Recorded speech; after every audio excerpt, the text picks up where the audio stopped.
దేశ భాషలందు తెలుగు లెస్స అని పలికి అష్ట దిగ్గజాలను పోషించిన శ్రీకృష్ణ దేవరాయలు ఏలిన నేల ఇది. నరసనాయని కుంట తండా గ్రామంలో వీరు లక్ష్మణ్ నాయక్ దంపతులు. వీరి కుమారుడే S Ramesh Nayak. Ramesh Nayak 10th pass అయి ఇంటర్ రాయలేకపోయాడు. ఐస్ క్రీం కొనడానికి డబ్బులు లేవు. అమ్మమ్మ చిల్లరడిగితే లేదన్నాడు.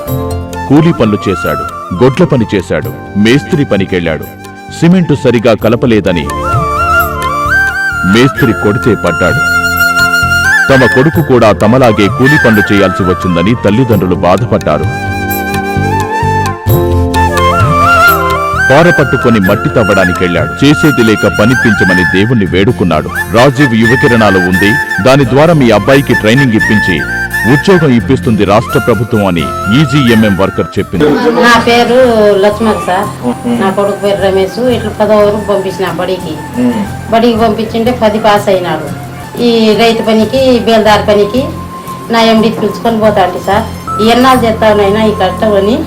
ఆ తర్వాత ఏడన్నా ఒక సన్న ఉద్యోగం కానినైనా నీవు ఏడని చేరుకో, ఈ కష్టం చేయలేవని ఇంకా మేము తల్లిదండ్రి ఇంట్లో బాధపడినాం సార్.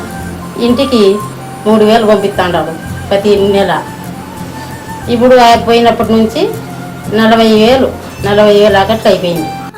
ఎస్సీ ఎస్టీ వర్గాల అభ్యున్నతి కోసం నిరంతరం శ్రమించిన మహానాయకురాలు ఇందిరమ్మ.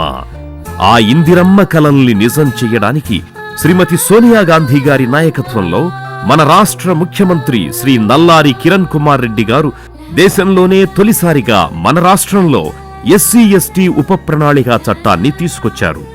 ఈ చట్టం ద్వారా రాష్ట్రంలోని ఎస్సీ ఎస్టీల అభ్యున్నతికి వారి జనాభాకు దామాషా పద్ధతిలో ప్రణాళికా నిధులు కేటాయించి ఆ నిధులు వేరే కార్యక్రమాలకు మళ్లించకుండా వారికే ఖర్చు చేయడం జరుగుతుంది.